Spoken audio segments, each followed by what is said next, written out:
Hello everybody, Brian here, and today I'm gonna review set number 7627, LEGO Indiana Jones and the Temple of the Crystal Skull. The recommended age range is 8 to 14, and this set was released in 2008 to coincide with the release of Indiana Jones and the Kingdom of the Crystal Skull. So let's start off by taking a look at the minifigures.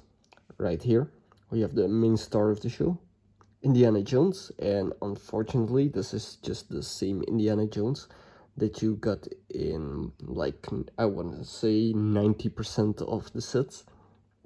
And I say unfortunately because this is based on Kingdom of the Crystal Skull, so maybe it would have been nice if they made his stubble like gray, but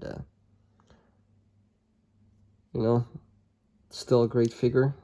And his headpiece, his satchel, and his whip were all molds exclusively made for Indy, which is crazy to think of nowadays, that one figure would get 3 different molds.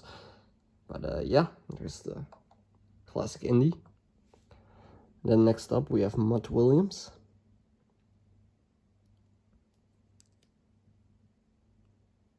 Really nice face. I love the jacket. It says Mutt right there. No back printing and no second face on any of these guys. Here's Cate Blanchett's character. Her face looks kind of funky, but I mean, for the Indiana Jones theme, it can get a lot worse. Especially for the female characters, there's some funky looking faces.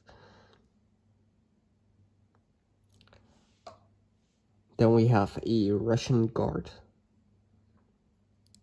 He comes with the 2007 LEGO Hogwarts Draco Malfoy headpiece. Still a cool figure nonetheless. Then we have one of these temple guards, or whatever their name is.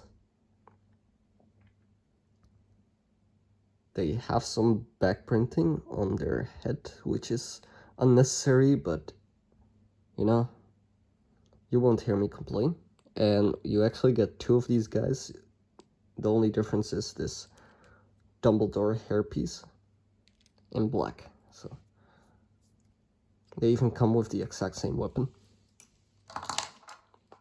Then we have ourselves a conquistador who has perished. He comes with this nice pearl silver chest plate and this awesome conquistador helmet. Last seen, I think, in the Vulture droid from 2014. And then we get 3 identical of these skeletons with the crystal skull, which is a really cool piece. One of the earliest examples of a dual molded piece. There's a little hole in the back of the head to allow for that dark blue to be injected into the mold. I really love this piece. Really awesome. And let's actually take this one and give it to Indy, as we should.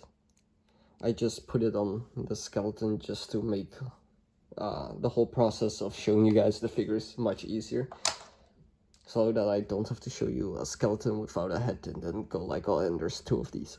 Now let's take a look at the set itself. So let's start off by taking a look at the villain vehicle. It's nothing special. It's just a bunch of pieces cobbled together. Has some nice struts. And yeah, overall it does its thing, you know. You can drive it, you can put a figure in there. What else do you want, you know? It's a nice little bonus. So then for the temple, we have this piece right here, which we can take off.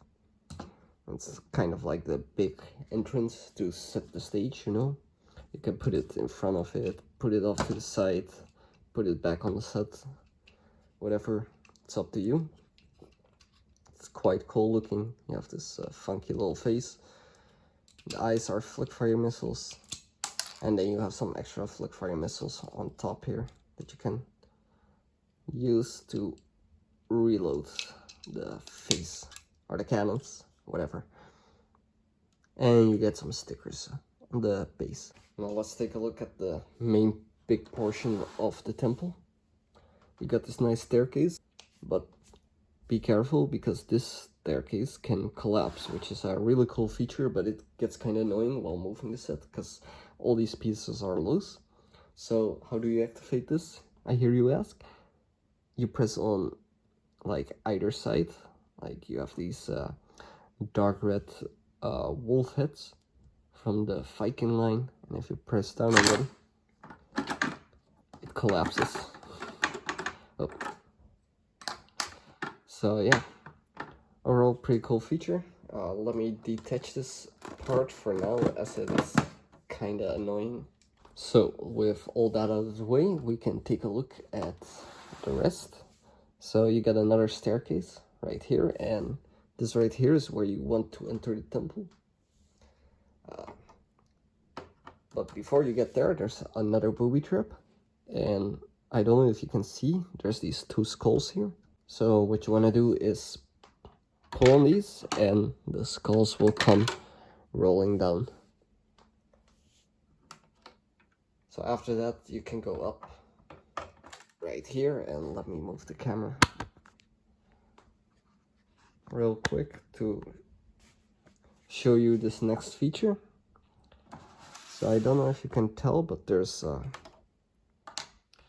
some blades here blocking your path, and the way to get rid of them is you press right here, and just like in the movie, these two beams come up and the blades come up as well, allowing you access, like you can see. And that's just a really cool feature in my opinion. So now let's turn the set around, take a look at the inside. So up here you got some more space to store some figures. Let's put the guards up there, watching all the action unfold. So this is where you would enter the temple. And we got this nice little staircase next to this waterfall, which is a really cool sticker. And there's this little mechanism right here, which allows you to fire any of these flick fire missiles. Like so. You can just kind of pull it or push it in, depending on which flick fire missile you wanna fire. So next up we got the staircase right here, which in the movie all these steps retract into the wall. This one is a little bit different. You grab the skull right here and you twist it around, and it reveals the spikes beneath with the conquistador that I showed earlier. An unfortunate victim of this booby trap. Not really a booby trap, I would say, because if you turn it around, then you can still walk down. So then we get to the big trophy room, and this should actually be open like so.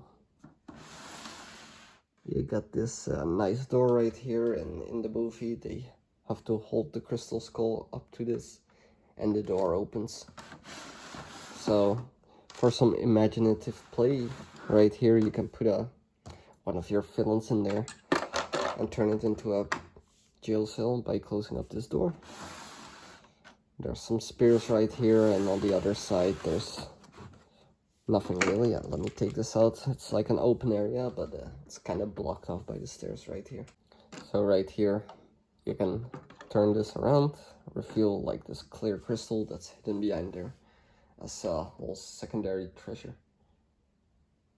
And then we get onto the cool alien room.